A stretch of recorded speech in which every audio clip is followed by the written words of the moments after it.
नमस्कार। मेरे YouTube channel Singh Hindi साहित्य में मैं आप लोगों का स्वागत करती हूँ। आज मैं आप लोगों को प्रसाद जी का श्रद्धा मनु का जो है व्याख्या बताऊंगी। कल मैं आप लोगों को प्रसाद जी के गीत जो कविता था उसका मैं व्याख्या बताई थी। आप लोगों को पसंद आया तो प्लीज़ उसको लाइक कीजिएगा और सब्सक्राइब कीजिएगा मेरे चैनल को। आज मैं आप लोगों को श्रद्धा मनु बताऊंगी।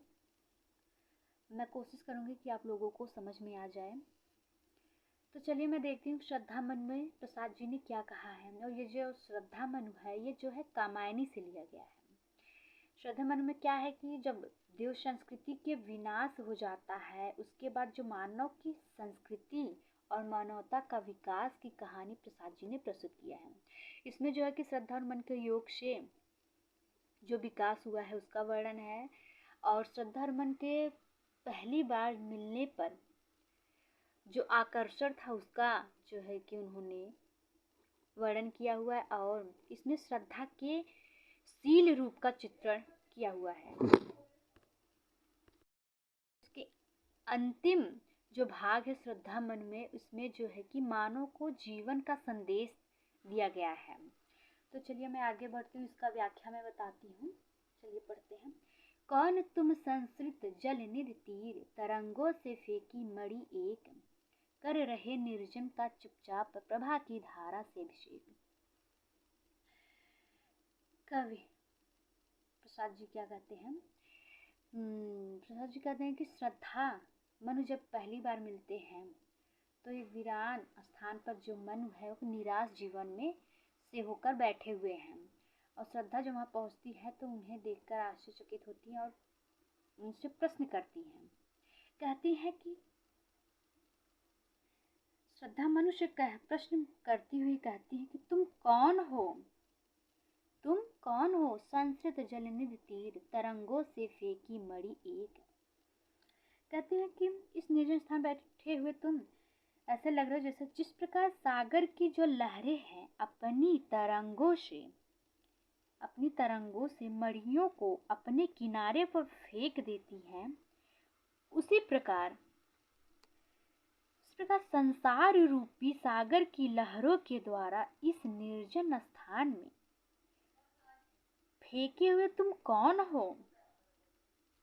कहती हैं फिर देखिए, कहते हैं कि जिस प्रकार जो है कि सागर अपनी लहरों की तरंगों से मड़ियों को किनारे पर फेंक देती, उसी प्रकार तुम इस संसार रूपी सागर की लहरों से फेंके हुए मणि के समान तुम कौन हो?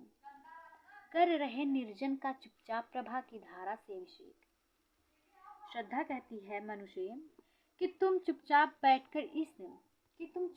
बैठकर इस निर्जन स्थान को उसी प्रकार से प्रकाशित कर रहे हो जिस प्रकार से लहरों के द्वारा जो फेंकी हुई मणि उस निर्जन स्थान को जो है कि प्रकाशित करती है। मधुर विश्रांत और एकांत जगत का सुलझा हुआ रहस्य। मधुर विश्रांत और एकांत जगत का सुलझा हुआ रहस्य।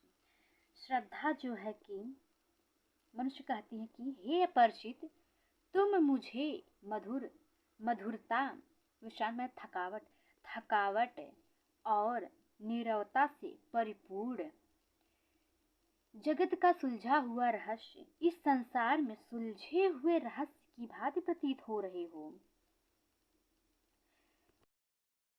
एक करुणा में सुंदर मौन और चंचल मन का आलस्य। श्रद्धा कहते तुम्हारा जो सुंदर और मौन रूप करुणा से परिपूर्ण है और चंचल मन का आलस्य, और तुम्हारे चंचल मन ने आलस्य धारण कर लिया है। सुना यह मनु ने मधु गुंजार मधु करीसा जब सानंद।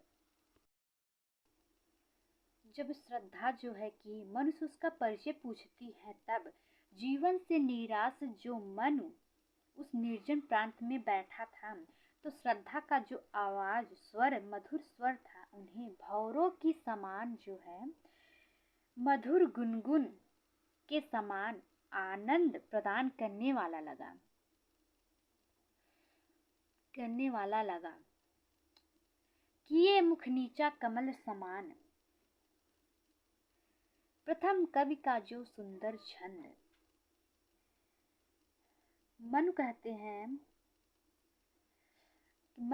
हैं श्रद्धा, अनजान व्यक्ति से मिलने के कारण लज्जा और श्रद्धा ने जो है अपना सिर जो है नीचे झुका रखा था और पृथ्वी की तरफ देख रही थी। तब पृथ्वी की तरफ देख रही थी, उसका झुका हुआ जो मुख था मन को ऐसा मनोहर प्रतीत हुआ मानो कोई खिला कमल नीचे को झुका हुआ है, नीचा कमल समान झुका हुआ है।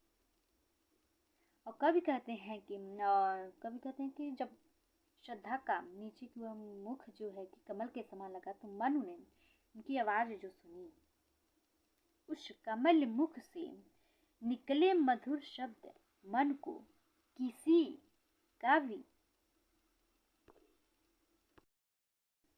कवि की सुंदर कविता के समान आहतकारी प्रतीत हुआ।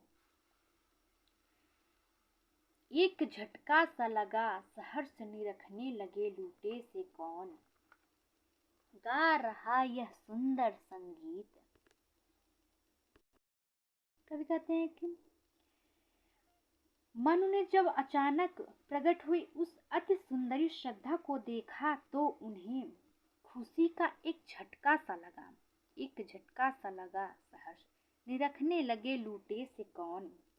वे उसकी सुंदरता और मोहक छवि पर सर्वस्व जैसे कि लुटा बैठे, जैसे कि लुटा पिटा व्यक्ति जो होता है अपनी सुध बुध खो बैठता है, उसी प्रकार से श्रद्धा को देखकर मनु ने अपने सुध बुध को खो बैठे हैं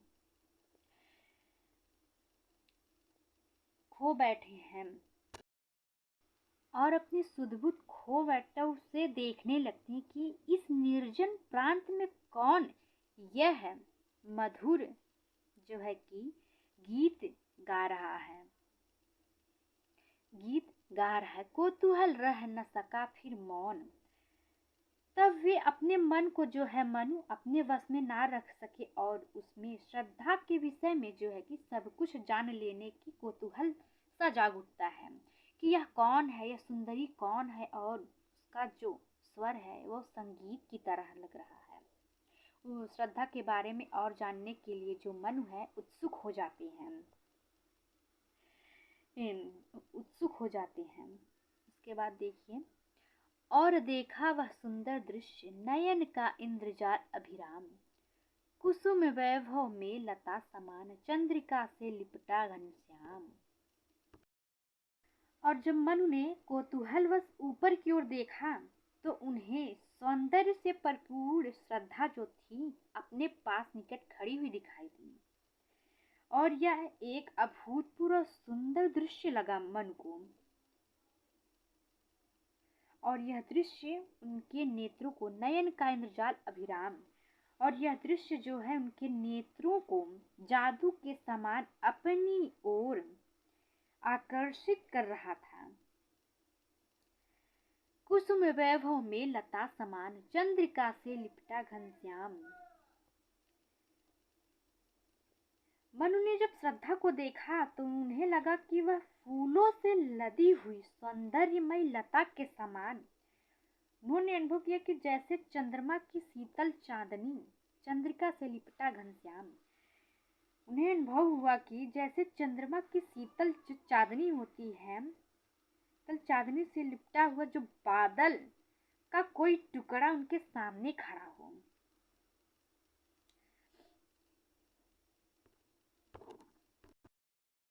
आज का वीडियो यहीं पे समाप्त होता है। आशा करती हूँ कि आप लोगों को समझ में आएगा ये व्याख्या और आप लोग अच्छे से एग्जाम में लिखेंगे। धन्यवाद। प्लीज़ मेरे इस चैनल को सब्सक्राइब कर लीजिएगा जिससे कि आप लोगों को इसके आगे का वीडियो देखने को मिले। इसके आगे का जो व्याख्या है दूसरे वीडियो में आप लोगों को अपलोड कर दूँगी। धन्यवाद। प्लीज़ लाइक कीजिएगा।